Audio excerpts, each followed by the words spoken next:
Hi, my name is Lizbeth Iñiguez and I'm an immigration attorney with Franco Law Group, and I'm doing this video in collaboration with community lawyers.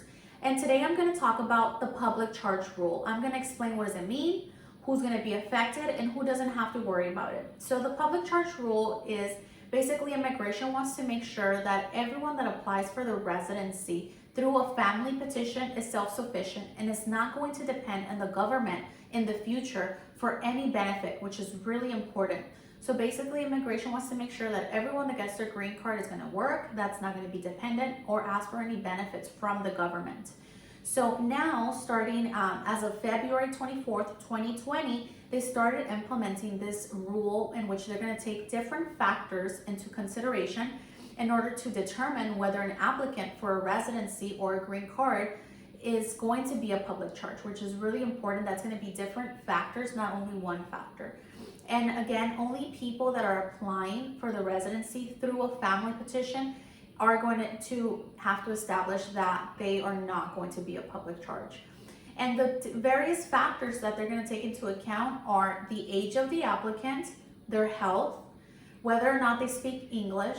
They're going to take into account their credit history, whether they filed in the past for bankruptcy, any assets they have, and most importantly as well, they're going to take into account their education, whether or not they completed their high school or have any type of education such as trade school, a college degree. And they're also going to take into consideration if the individual, the applicant, has ever requested public benefits such as cash aid from the government, food stamps, Section 8 assistance. And it's really important to know what benefits aren't accounted for. If you have emergency Medicaid or Medi-Cal, it shouldn't affect you, which is really important. If your kids maybe receive free food at school, that's another thing that the government does not take into consideration. If you are pregnant and are you currently needing benefits for the pregnancy, those are not going to count against you. And most recently, due to the pandemic, the COVID-19, immigration is not going to account if you need to take a test or if you already took a test to make sure that you don't have COVID-19.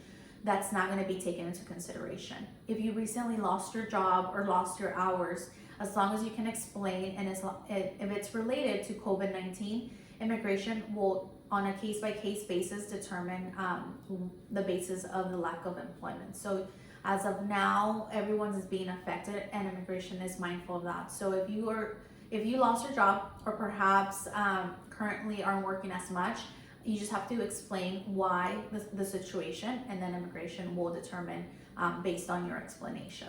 So it's really important. All these factors immigration will take into account, and the officer reviewing your case will then determine whether or not you're going to be a public charge, which is really important to note that it's not only one factor that's going to matter, but it's all of these. So if all of these factors, you have a lot of positives and only maybe 2 negatives, then it's going to be in your favor that immigration obviously is going to think that you're not going to be a public charge. So it's really important to know this, that it's an analysis of various factors that an officer is going to do in order to determine whether or not a person applying for the residency will be a public charge. And it's really important to know who's not going to be affected by this. If you are applying for your residency because you have the U visa, or you are a recipient, or maybe you have SIGs, you don't have to worry about the public charge, because these type of benefits such as the VAWA, the U visa, and SIGs are humanitarian reliefs, and these applicants don't have to show or fill out this new form, which is really good. So again, the public charge rule only affects family petitions. And I hope this video was helpful. And once again, my name is Lizbeth Iñiguez. Have a good one.